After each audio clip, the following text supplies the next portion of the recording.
Obviously, none of these stats make any sense. 17 points won in 12 games. The 2 break points were in the first game of the match. This is wild stuff. Yeah. 49 minutes. You look at the 3 winners and 28 unforced errors.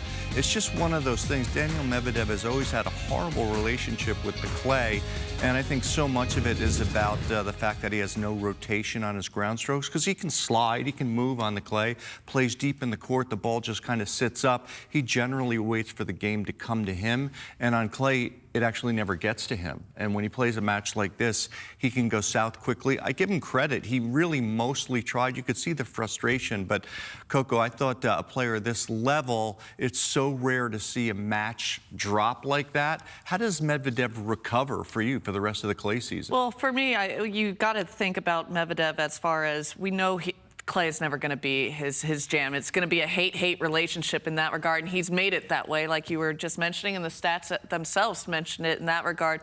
Where he needs to make some inroads is when it comes to he gets to a faster clay court. He's going to have Madrid coming up. He's going to have Rome if it's a warm condition day, and Roland Garros can play a lot quicker than these courts will play throughout the rest of the clay court season. So I think that's the one caveat that he has out there, but it's always going to be a losing battle that he's going to have to just find a happy medium. Okay, maybe third round, we are happy with a third round moment, but I think for Medvedev, we can't take much away from Berrettini because, like you said, he played a really good match.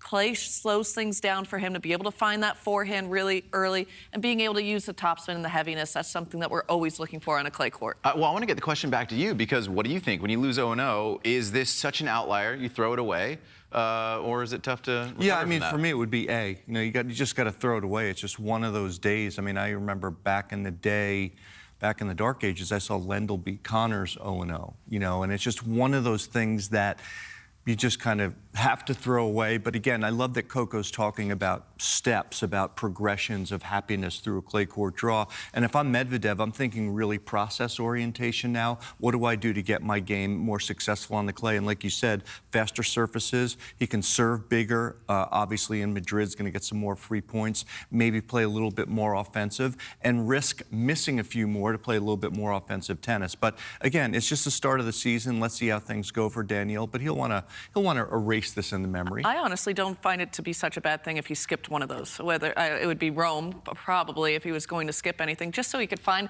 a little bit of happiness. Speaking from experience, clay was my least favorite surface, and I would usually skip Madrid or Rome just so I would have a little bit of happiness going into the Roland Garros, because that's where you want to peak. You might know this. Fans might want to know. If it's just one racket, is it just one fine, even though it was like 8 shots to the ground? I feel that that's very pointed, Shiz, that I would know this. I don't know, Paul. You like how he singled you out there?